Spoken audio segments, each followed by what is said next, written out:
BK Hariprasad को हरियाणा का प्रभारी बने हुए पूरा 1 महीना हो गया है।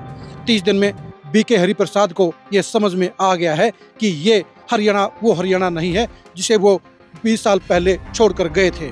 यानी वापसी के दौरान अब हरियाणा उनके लिए सबसे टेढ़ी जिम्मेदारी बन गया है। बीके हरिप्रसाद को उस हरियाणा की जिम्मेदारी मिली है जहां पर 11 साल से कोई संगठन नहीं है, जहां पर कांग्रेस के 2/3 बड़े नेता पार्टी को छोड़कर जा चुके हैं। पार्टी 3 चुनाव में लगातार शिकस्त खा चुकी है। पार्टी में विधायक दल के नेता को लेकर मारामारी मची है। पार्टी में नए प्रदेश अध्यक्ष को लेकर तलाशी चल रही है। यानी बीके हरिप्रसाद के लिए हरियाणा में फिलहाल कुछ भी अच्छा नहीं है और उन्हें हरियाणा को नए सिरे से खड़ा करने का दायित्व सौंपा गया है। 30 दिन में बीके हरिप्रसाद ने हरियाणा में क्या देखा है, हरियाणा में बीके हरिप्रसाद के सामने कौन सी चुनौतियां हैं और अब बीके हरिप्रसाद अब क्या करेंगे और बीके हरिप्रसाद के साथ कांग्रेस के हरियाणा के बड़े नेताओं के क्या रिलेशन है, क्या समीकरण है, ये जानने के लिए आज की इस बेहद खास खबर को गौर से देखिए।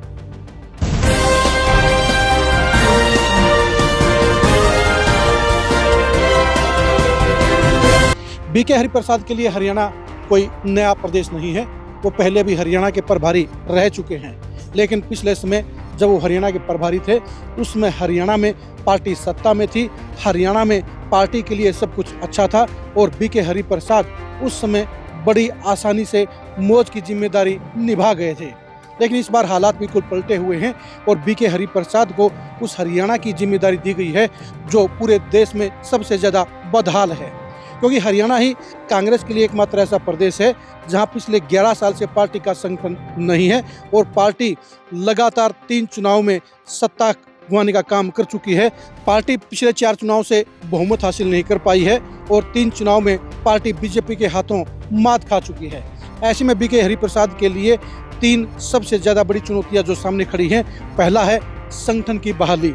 11 साल से बिना संगठन के चल रही कांग्रेस के अंदर अब व्यक्तिगत खेमे बन गए हैं, व्यक्तिगत फौजें बन गई है और पार्टी के प्रति समर्पित नेताओं की कमी आ गई है।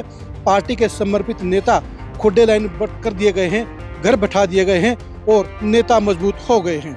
ऐसे में बीके हरिप्रसाद के लिए सबसे पहली चुनौती यही है कि वो पार्टी का संगठन कैसे खड़ा करें, जल्दी से जल्दी संगठन को फाइनल रूप कैसे दें, संगठन की सूची को हाईकमान से कैसे मंजूरी दिलाएं और संगठन के लिए हरियाणा के बड़े नेताओं की सहमति कैसे बनाएं। क्योंकि जहां पहले 8 साल तक भूपेंद्र हुड्डा ने संगठन नहीं बनने दिया, अब पिछले 3 साल से भूपेंद्र हुड्डा के लिए भी खुद की जिम्मेदारी में और उदय भान की अगुवाई में संगठन बनाने की ख्वाहिश पूरी नहीं हुई है।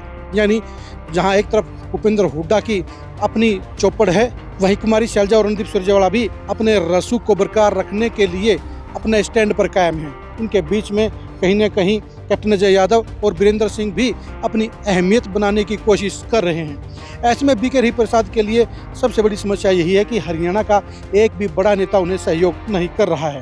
पहली बार हरियाणा के बड़े नेताओं ने बीके हरिप्रसाद की नियुक्ति के बाद एआईसीसी में जाकर उनका स्वागत नहीं किया, उनके साथ में बैठकर कोई मीटिंग नहीं की और यही वजह रही कि स्थानीय निकाय के चुनाव में बीके हरिप्रसाद कटे कटे से रहे। उनके साथ में बड़े नेताओं में से एक भी नजर नहीं आया। अब बीके हरिप्रसाद अब नई चुनौती को झेलने के लिए तैयार हो चुके हैं और उनके लिए 2 चुनौतियां और भी हैं। पहली चुनौती है विधायक दल के नेता की नियुक्ति। 5.5 महीने के बाद भी हरियाणा में अभी तक कांग्रेस विधायक दल के नेता का चयन नहीं कर पाई है। पहली बार बजट सेशन के अंदर कांग्रेस बिना एलओपी के बैठे हुई है, बिना नेता प्रतिपक्ष के बैठी हुई है। दिक्कत इस बात की है कि भूपेंद्र हुड्डा एक बार फिर से नेता प्रतिपक्ष बनना चाहते हैं, तो वहीं पर राहुल गांधी उनको नेता प्रतिपक्ष नहीं बनाना चाहते हैं, वो उनकी जगह किसी दूसरे चेहरे को बनाना चाहते हैं।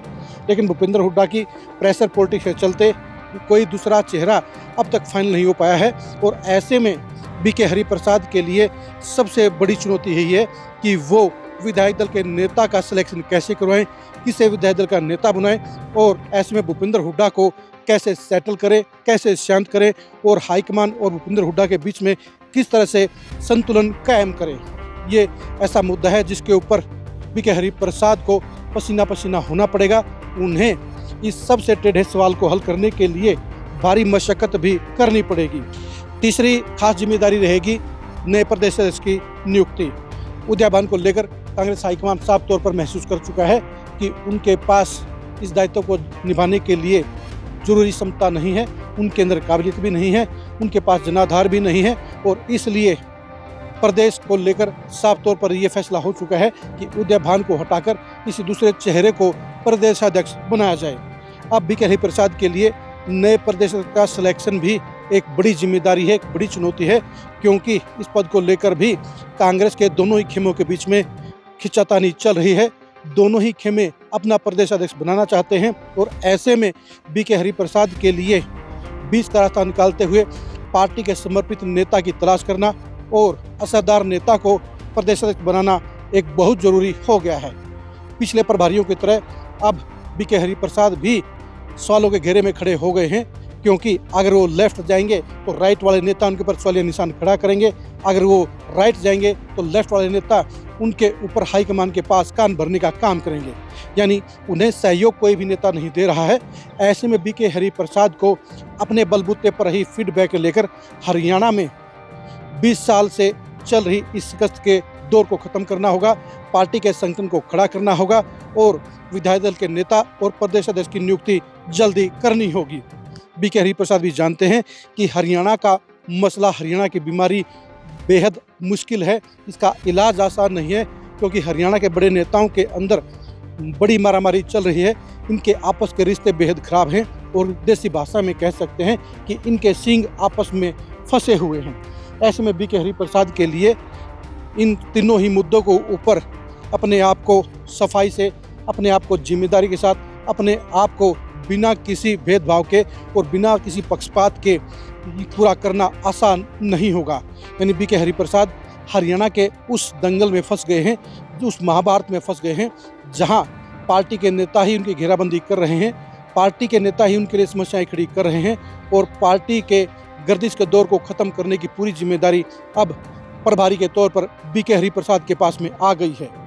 30 दिन में उनको समझ में आ गया होगा कि हरियाणा में अब बीजेपी काफ़ी आगे निकल चुकी है। कांग्रेस घर की लड़ाई के चलते भारी नुकसान झेल रही है। कांग्रेस के नेता पार्टी को मजबूत करने के बजाय खुद के वजूद को कायम करने के लिए, खुद की चौधर को बरकरार रखने के लिए मशक्कत कर रहे हैं, जोड़ तोड़ कर रहे हैं। ऐसे में बीके हरिप्रसाद को पार्टी हाईकमान की उम्मीदों पर खरा उतरने के लिए इन नेताओं के चंगुल से बाहर निकलना होगा और पार्टी के समर्पित नेताओं को ही बड़ी जिम्मेदारियां देकर उन्हें अपने आप को काबिल प्रभारी के तौर पर साबित करना होगा। आप बीके हरिप्रसाद की चुनौतियों के बारे में क्या सोचते हैं, कमेंट करके जरूर बताइए। चारों नेताओं के साथ बीके हरिप्रसाद के रिलेशन कैसे रहेंगे, इसके बारे में भी अपनी राय दीजिए। भूपेंद्र हुड्डा, कुमारी शैलजा और रणदीप सुरजेवाला को बीके हरिप्रसाद कैसे टैकल करेंगे, इसके बारे में भी कमेंट जरूर करिए। क्या बीके हरिप्रसाद हरियाणा में कांग्रेस की तस्वीर और तकदीर बदल पाएंगे, इसके बारे में भी कमेंट करके जरूर बताइए। आप हमारे फेसबुक पेज को फॉलो कीजिए, आप हमारे यूट्यूब चैनल को सब्सक्राइब कीजिए। नमस्कार।